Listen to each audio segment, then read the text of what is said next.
Hello, everyone. I'm John, and welcome to BS in the Bucket. So, today's topic is if we give apes cooked food, will they get smarter? Very interesting. So, the short answer to that is no. They will not. So, yeah, there we go. That's good episode, guys. I guess I can go home now.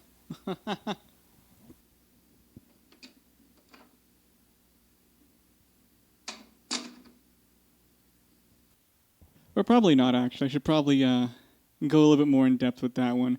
But, so the idea behind this is that cooking is believed to be one of the factors that gave rise to greater intelligence in humans. You know, of course, there's many other factors. A whole bunch of stuff happened. There are also some really interesting theories out there, such as the self domestication theory. I definitely recommend looking that up. It deals with humans kind of getting less aggressive, which allowed them to focus more on that intelligence. Growing communities and everything. So, yeah, pretty cool idea. But we're just gonna focus on the cooking portion of this whole deal. So first, we're going to do a pretty big info dump, just kind of understand the question, I suppose.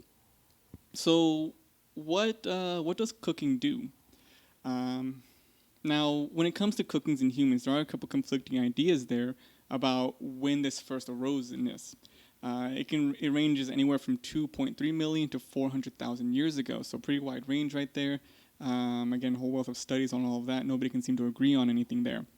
But a lot of nutrients, it turns out, in our food isn't really readily accessible, especially for plants. We can't really easily digest that. Even after cooking, there's certain portions of plants, like corn, that you can't digest the. I can't remember the word for it right now, but the bit on the outside, you can the stuff on the inside completely fine, but the outside bit, uh, whatever that stuff is, it's completely fiber. You can't digest it. Anyway, but cooking breaks down some fibers and plant cell walls, making it easier for us to digest and absorb these nutrients. Of course, the easier it can go in through the membrane of your mouth or of your stomach lining, of course, your intestines as well. Much more nutrients we can pull out of that. Interestingly, though, cooking actually does reduce the nutritional value overall of an item itself.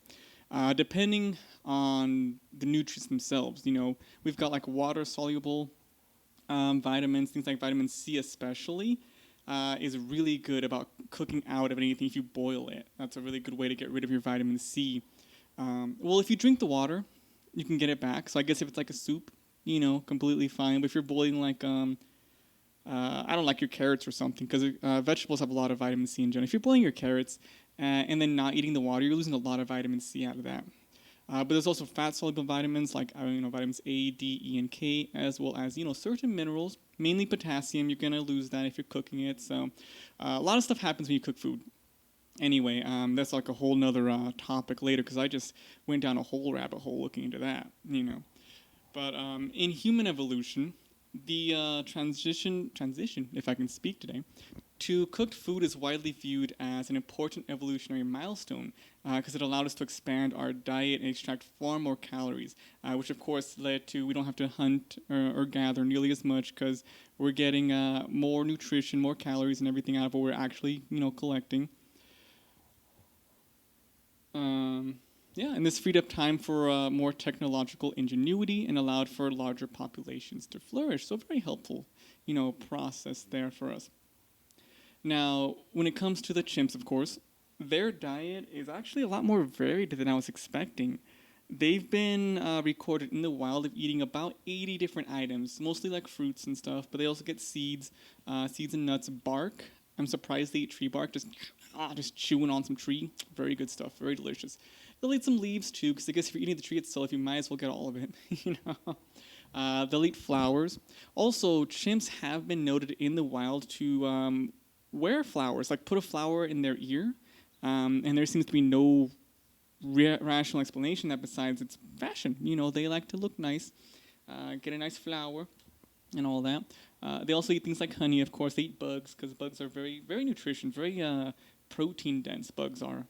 And on occasion, they will eat meat. Of course, chimps, most apes in general, a lot of things actually are pretty omnivorous. Rabbits are actually omnivorous. Deers are omnivorous. There's a really interesting video. I don't know if you want to look it up, of a deer like swallowing a bird whole, just eating him, and it's a pretty interesting sight actually. But yeah, it turns out they're omnivorous. So chimps, they'll hunt like monkeys or small antelopes. Again, it's about 3 to 6% of their diet. However, figs account for about half of a chimp's diet, so that's a lot. Getting a lot of wasp nutrients in there. More of that protein and whatnot.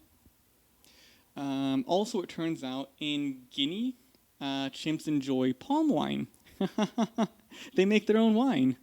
They'll make like drinking vessels out of leaves to kind of hold the material, but they have these raffia palms, which I guess raffia turns out it means like it's a genus of different palms, about 20 different species in tropical Africa, and these have sugars in them that easily ferment in this the whole humid heat and everything because tropical Africa. But yeah, it makes a sweet, mildly alcoholic drink, and chimps they enjoy it just like people. They're like, you know what?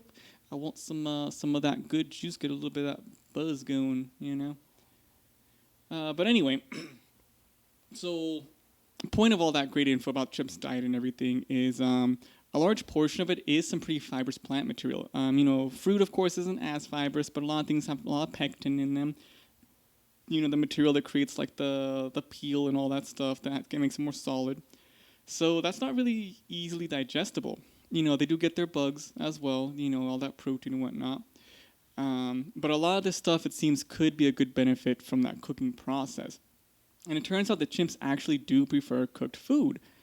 I thought I read something a while ago that said in some instances they've been observed to do some form of cooking in the wild, but I couldn't find anything on that. And when I think about it, that's actually kind of absurd, to be honest. Just a chimp with his pan, all his fixings and whatnot, just in the wild, cooking up some grubs, whatever else, I don't know, whatever chimps cook, I suppose, or whatever they would cook.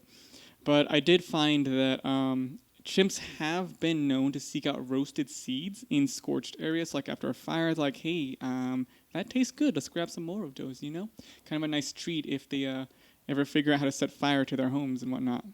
Probably not their homes, maybe like their enemies' homes, because chimps hate each other too. In a lot of cases, they do wage wars against each other. Yeah, pretty violent animals, people animals, hairy people. As well, I also came across a chimp, a bonobo chimp, which is like a pygmy chimp, is what it's saying, so smaller chimp, named Kanzi. Sorry, I can't read, turns out. We'll talk more about him later because he's actually really interesting. But there's a study, and I'll go ahead and link that actually in the description because I thought this study was really interesting. It's kind of long as well, but very, very unique study. But there was one done by Felix Warneken, a psychologist at Harvard University. And this was done at a sanctuary in I can't read today. Democratic Republic of the Congo. And so what they did was they didn't teach the chimps how to cook. Instead, they kind of introduced the process, I suppose. They did the process for them, quote unquote. So what they did is they got a box. And it was basically like an oven where chimps would put food into it, and then cooked food would come out. The chimps would have to like kind of shake it a little bit for this process. But the box, the oven, had a fake bottom on it. And so, of course, the chimps were given things like white potatoes and such, sweet potato or whatever. And at first, of course, they were just like, hey, this is food. I'm going to go ahead and eat this because that's delicious. Some good sweet potato. But eventually they kind of figured it out, like, hold on a second. They had that kind of epiphany, like, wait a second, this magic box right here that the hairless chimpmans have given us, they make food different. And so they would then put food in there, and of course, later it would come out cooked. And so they had that kind of delayed gratification and everything. And almost half of the chimps, it turns out, in the study, they wanted that cooked food. So they do have a taste for it seems. They definitely like that style, the flavors and everything. Also, really interesting, I was looking into this. Caramelization. I don't know anything about cooking. Not at all versed in any of that.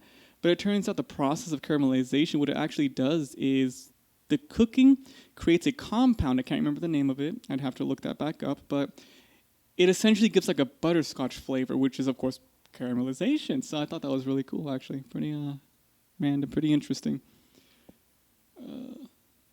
So yeah, chimps, they do prefer cooked food. Now, whether or not that really would lean itself to more to a heightened sense of intelligence really doesn't is not very clear.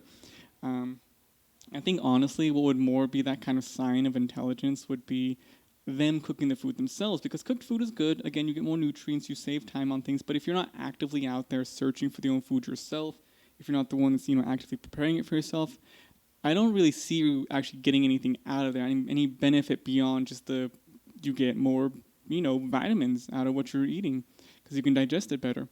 Otherwise, to you, it's just the same old food. You're not putting any effort in there, no actual work or anything into that.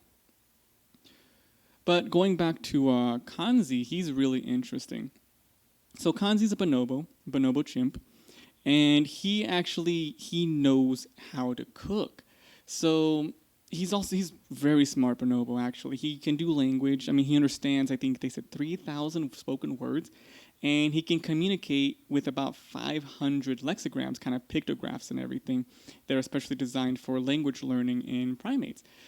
Also, he's known by a lexicrogram, which appears to just be the Japanese character for fat, which he is kind of portly.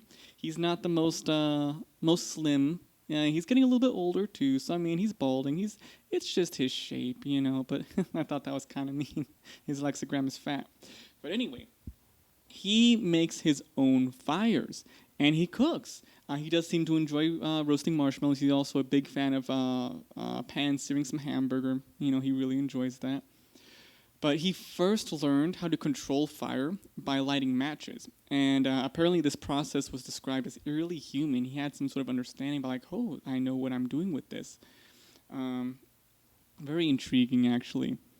So he's lighting these matches. He's cooking his own food. He does this regularly, which is incredible. And he's actually teaching his son the skill as well. His son Teko is learning how to cook, and his son has also shown great promise in all these areas of learning, which is incredible, fascinating.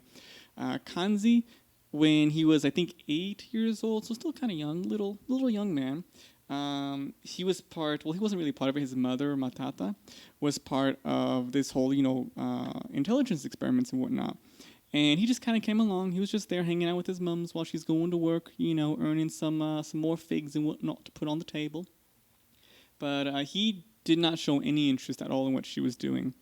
But there came a point one day where she wasn't there for the process. I guess they just brought him in to do it on his own or something. I lost the article. I don't know where it went. I don't even know where I found it. But he started using the whole lexigram system without ever having been taught it by any of the researchers. So this actually shows that on his own, and really I think this might be the first example, from what I read, again, not sure, of an animal, non-human animal, learning language not by being directly taught it, but by being in that environment, typically how humans kind of learn language, that process there. I just think that's incredible. That's amazing. He picked it up. He was communicating without ever having been directly shown this process, which is that's wow. Very smart young man, or very smart middle-aged man now, I suppose. He is getting close to the average life expectancy for captive bonobos, though, which is kind of sad. I think he was born in 1980, I want to say. Again, article disappeared. I could look it up really quickly. But I think he was born about 1980. But very intelligent, teaching his son and all this great stuff. Also, with the whole lexigram thing, the whole communication between him and, the researchers and everything, when he speaks to them, by using these pictographs and everything, he actually does make vocalizations. And it turns out that those vocalizations are tied to what he's doing. But bonobos and humans have very different structures in terms of what's in the throat and everything, so they can't make all the noises that humans can. So even if say that somehow he could, learn to audibly speak, he wouldn't be able to make all the sounds and everything to learn a human language. It'd have to be something different, tailored especially for the ability of his actual body. And not to mention, they're pretty high pitched and distorted, the words that he's trying to say. But it even shows again the great understanding that he has of language and everything. It's incredible. I am just fascinated. Kanzi, the bonobo chimpanzee, absolutely should give that a look into that because that's amazing, you know. But anyway, after my kind of like rambling about all this random stuff, chimp diet, cooking food, vitamins, all that great stuff, getting back to the initial question. So, would giving apes cooked food make them smarter? It would not. No, not going to happen. Again, there are many factors to how humans gain their intelligence. You know, a lot of it we're thinking was environmental, changes in like them moving around and everything, having to deal with all these things going on. We do know with studies in parrots as well, the harder it is for you to access your food, the more intelligent you seem to become because, of course, you're working for, you have to have some sort of understanding there. Not to mention as well, you know, humans getting their intelligence. This happened over an incredible span of time. So, you know, maybe the cooked food would make a difference, especially with Kanzi because he's cooking it himself. He may not necessarily be starting the fire, see if he's using matches, but he's cooking this food and he knows how to make that fire from this thing. He's thinking through this process. So it could make a difference, but I don't know how many of us would live long enough to actively study this process of them making this food and whatnot. So, I mean, that'd be incredible. I would love to be able to truly study that kind of thing. But no, I'm going to be very much dirt and bones in the ground well before that whole process manages to reach its culmination and whatnot. But it is an interesting idea, you know. Definitely. Not to mention all the other animals out there that have shown great intelligence, you know, like octopodes. Actually, a random thing. The way that octopus is where it comes from in English language, from the other languages it comes up from. Octopi, octopodes, and octopuses are all valid forms of the plural for that. Very interesting word. I don't know if it comes from Latin. Maybe not. Probably not. I don't know. Also, random thing about chimps eating meat. Apparently, their meat is greasy and really tough. Probably because of all those extra fast twitch fibers. But yeah, I guess on occasion they think, hey man, I just killed Jim over here because I hated him, but he's kind of nutritious. Very good. Okay, I think that maybe should end my little ramble after I already said our conclusion. But anyway, of course, as always, you know, thank you for listening, and we'll see you in the next one. Peace.